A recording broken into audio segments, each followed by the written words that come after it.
यहाँ पर सर हम ये भी समझना चाहेंगे अब आगे कि यहाँ पर सर हम ये भी समझना चाहेंगे आगे कि क्या रणनीति होनी चाहिए कल के मार्केट के अकॉर्डिंग और किस तरीके के ऐसे स्टॉक हैं, क्या हम इंडाइसेस पे ज़्यादा फोकस करें या फिर कुछ स्टॉक स्पेसिफिक स्ट्रैटेजी है जो आगे हमारे जितने भी इन्वेस्टर्स हैं, ट्रेडर्स हैं उनको वो अप्रोच लेकर के चलनी है? सो मैम हमारा व्यू यही है कि निफ्टी का जो स्ट्रक्चर है वो बेहद वीक हो गया है अभी। सो निफ्टी में सेल ऑन राइज है, तो यहाँ से निफ्टी में मुझे अगर आज 25370 जो क्लोज होता है तब तो निफ्टी में कल भारी गिरावट देख सकते हैं। अगर उसके ऊपर भी क्लोज हुआ तो हमारे लिए निफ्टी सेल ऑन राइज ही एट एवरी अपसाइड। तो मैम स्टॉक स्पेसिफिक वैसा ही है, आप लॉन्ग साइड हम नहीं नजर रख रहे, हम शॉर्ट साइड ही नजर रखेंगे। तो सबसे वही बोलना है कि अगर निफ्टी आज कैसा वीकली क्लोज दे रहा है, प्लस आज रोल ओवर डेटा भी आएंगे since last day of expiry है, तो रोल ओवर डेटा से ये पता चलेगा कि बुल्स एंड बियर्स कौन ज्यादा भारी है for the upcoming March series. चलिए, यहाँ पर विकास सिंह जी ने बहुत सारे क्वेश्चन पूछ लिए हैं। कह रहे हैं सात्विक ग्रीन एनर्जी पर भी सब थोड़ा सा आप अपनी राय हमारे साथ शेयर कीजिए। 456 पर इनकी बाइंग है, क्या करना है? सात्विक green energy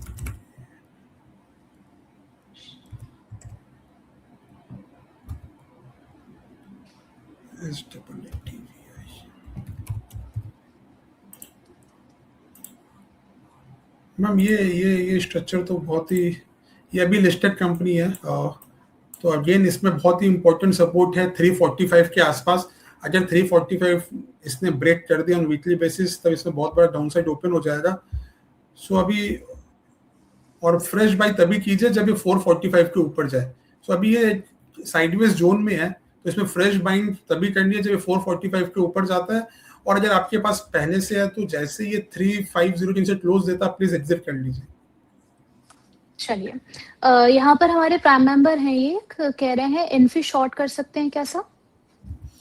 ma'am already Infosys आप देखोगे ऊपर से बहुत बड़ी गिरावट आ गई। ये मंथ में इन्फोसिस ऑलरेडी 23% गिर गया है, तो इन्फोसिस में 1199 बहुत ही इंपॉर्टेंट सपोर्ट है। तो अगर आप इसका मंथली चार्ट देखोगे इन्फोसिस का, पोस्ट 2008 इसने हमेशा अपने 100 मंथ एवरेज में 100 EMA में मंथली में हमेशा सपोर्ट लिया है, जो कि आता है 1200 रुपीज के आसपास। तो हमारे हिसाब से निफ्टी में इन्फोसिस में और शॉर्ट नहीं करना चाहिए। यहाँ से ज्यादा risk reward is not favourable अभी इस टाइम में। चलिए, यहाँ पर एक और सवाल है MRPL को लेकर के। 100 शेयर्स हैं, एंटरप्राइज 206, इन्होंने करीब 1.5 साल से इसको होल्ड किया हुआ है। आगे जानना चाह रहे हैं कि कॉस्ट प्राइस पे सेल करें फिर होल्ड करना चाहिए?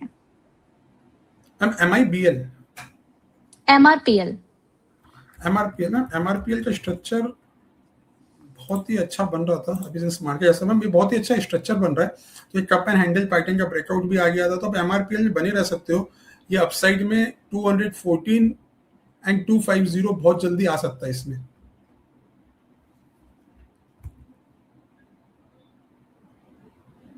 सो MRPL में मैम पॉजिटिव रहा है यहाँ से।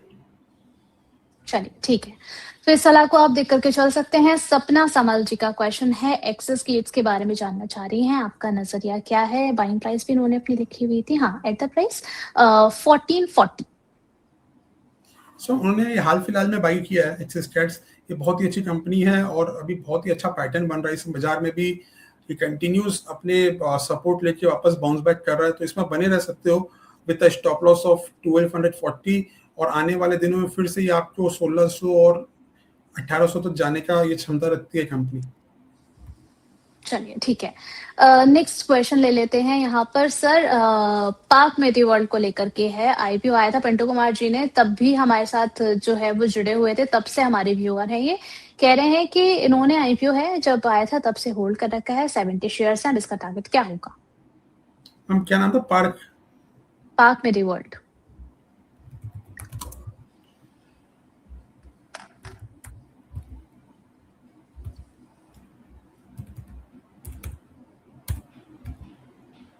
वो नाम आ नहीं रहा इधर, सर मैं स्पेल आउट कर दूं? ओके मैम, यहाँ पार्क में मैम ये तो बहुत ही बेहतरीन इसने रनअप दिया ऑलरेडी। ये आप देखोगे 158 से रुपीज से लेकर 194 चल रहा है। तो इसमें वो बने रह सकते हैं और इसमें अभी सेल की सलाह तो नहीं है। अपसाइड में ये 201 एंड 230 का लेवल्स भी दिखा सकता है आने वाले दिनों में। आपको स्टॉप लॉस लेके चलना चाहिए यहाँ पे ऑफ अराउंड 170 के आसपास, और आने वाले दिनों में ये 201 एंड 229 भी इसका प्राइस आ सकता है।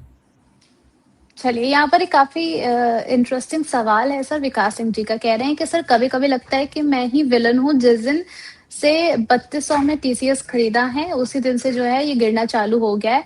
सात्विक ग्रीन लिया, उसके कुछ दिन बाद सुनने लगे कि स्लो डाउन आ गया है 16 सेक्टर में। सर क्या थोड़ा-सा आप इन्हें पुश कीजिए, थोड़ा-सा मुझे लग रहा है इनका मॉरल डाउन होता हुआ नज़र आ रहा है। सो मैम अभी होता क्या है, हम हमेशा लोगों को लगता है कि जो चीज़ सस्ती होगी उससे ले लो। तो जैसे भी आईटी जब गिरना स्टार्ट हुआ, सब यही बोले टीसीएस और कितना गिरेगा, इतनी अच्छी कंपनी है।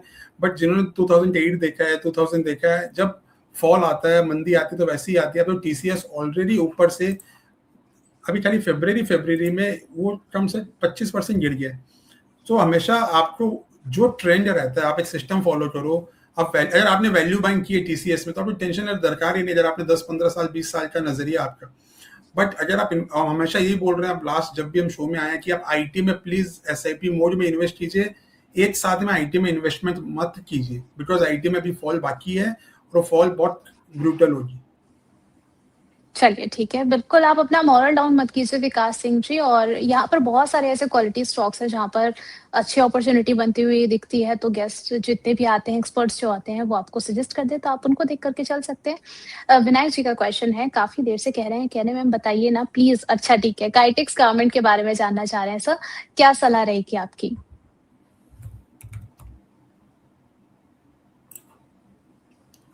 सो मैम अगेन मैम, ये टेक्सटाइल स्टॉक है, ये भी टैरिफ का मारा हुआ है बेचारा। और अभी आप देखोगे इसमें बहुत ही अच्छा सपोर्ट है ऑफ 185। अगर ये 185 ब्रेक होता तो इसमें वापस एक फॉल आ सकती है। और फ्रेश बाइंग अभी नहीं करनी है, फ्रेश बाइंग तभी करनी है जब ये 200 के ऊपर डेली बेसिस पे क्लोज दे दे। तो चलिए ठीक है। यहाँ पर नेक्स्ट क्वेश्चन जो है विष्णु देवा जी का है। कह रहे हैं कि आईआरबी इन्होंने लिया है 65.10 पर और एनसीसी लिया है 210 पर। आगे क्या करना चाहिए, स्टॉप लॉस जानना चाह रहे हैं। मैम आईआरबी का तो स्टॉप लॉस, आईआरबी में बहुत ही बड़ा फॉल आ गया है, तो आईआरबी में उनको स्टॉप लॉस एकदम मेंटेन करना चाहिए वीकली बेसिस ऑफ 38-39 ही। अभी जो आसपास लेवल्स है उनको एग्जिट कर देना चाहिए एवरी राइज, बिकॉज आईआरबी बहुत ज्यादा वीक है। और मैम दूसरा शेयर क्या नाम था? NCC. NCC. Ma'am NCC again अब वीक स्ट्रक्चर, अभी एक सपोर्ट है 135 के आसपास। अगर 135 भी ब्रेक होता है तो बहुत बड़ी डाउनसाइड ओपन हो जाएगी। इसको भी आप सेल ऑन राइज ही कीजिए। चलिए ठीक है, यहाँ पर जो है नेक्स्ट इटर्नल के बारे में जानना चाह रहे हैं रॉबिन जी, ये हमारे प्राइम मेंबर हैं। आपका व्यू क्या है सर इटर्नल पर? आज हमने देखा कि यहाँ पर गिरावट देखने को मिली है। सो जब से वो न्यूज क्या आई देख- थी दीपेंद्र गोयल वाली कि वो छोड़ रहे इटर्नल में एज अ चेयरमैन, तब से एक गिरावट देखी गई है। अभी इटर्नल में बहुत ही बड़ा सपोर्ट आ गया है 250 के आसपास।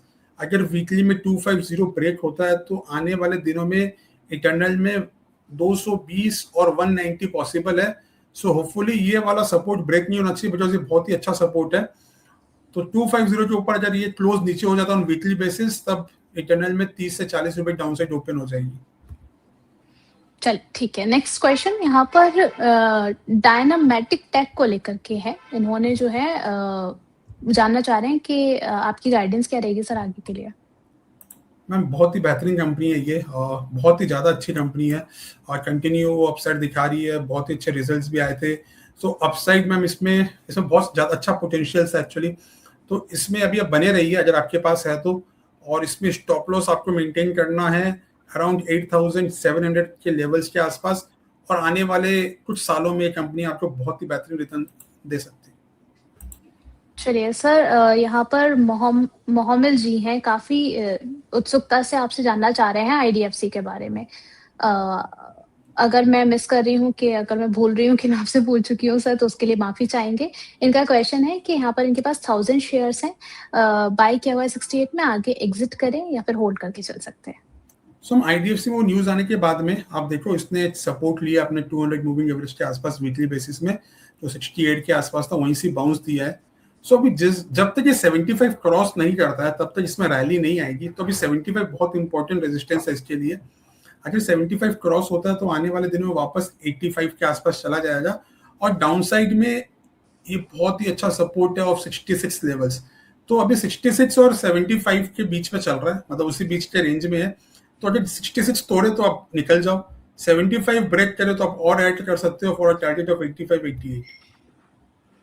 ओके, यहाँ पर महिंद्रा एंड महिंद्रा के बारे में जानना चाह रहे हैं हमारे एक व्यूअर कि आगे क्या करना चाहिए।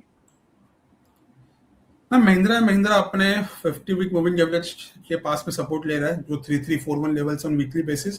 तो महिंद्रा बने रह सकते हो जब तक ये वीकली बेसिस से 50 मूविंग एवरेज तोड़ नहीं रहा है, यानी कि 3345 लेवल्स अभी के हिसाब से। और इसमें फ्रेश बाइंग तभी कीजिए जब ये 3540 के ऊपर क्लोज दे दे। ओके, साथ ही साथ इनका क्वेश्चन था सर भारतीय एयरटेल को लेकर के, यहाँ पर क्या करना है? सो भारतीय एयरटेल में एक न्यूज आई थी और भारतीय एयरटेल में एक फॉल देखने मिला एक्चुअली। तो भारतीय एयरटेल अपने बहुत ही इंपॉर्टेंट सपोर्ट 1915 जो उसका 50 वीक मूविंग एवरेज है वहीं पे ही सपोर्ट लिया आज उसने, और फिर वहीं से बाउंस आया है। तो भारतीय एयरटेल जब आपके पास है तो बने रहिए जब तक ये 1900 के ऊपर क्लोज, 1900 के नीचे क्लोज नहीं दे रहा वीकली बेसिस, आप इसमें बने रह सकते हैं। ओके, एक और इनका क्वेश्चन था मुंजल ऑटो को लेकर के। अभी अगर हम इसको देखते हैं तो 80 पर ट्रेड करता हुआ नजर आ रहा है। आज 2.14 की यहाँ पर गिरावट दिखने को मिल रही है सर। क्या सजेशन रहेगा आपकी तरफ से? सो मैम ये अगेन साइडवेज चल रहा है, तो ये एक रेंज में ही है अभी। इसका नीचे सपोर्ट है 69 के आसपास, और ऊपर ये जब तक 92 के ऊपर क्लोज नहीं देता वीकली उससे पहले बाई नहीं करना है। और अगर जिस दिन ये 69 तोड़ देता है तो उसको सेल कर देना है। चलिए ठीक है, बिल्कुल आप इस सलाह को देख करके चल सकते हैं। कमल जी हैं, कह रहे हैं कि राइट्स के बारे में सर आपकी क्या आगे का व्यू है? 246 की इनकी बाइंग है, आगे क्या सर अपेक्षा रख सकते हैं? तो इन्होंने बहुत ही ऊपर लेवल में बाई कर लिया एक्चुअली।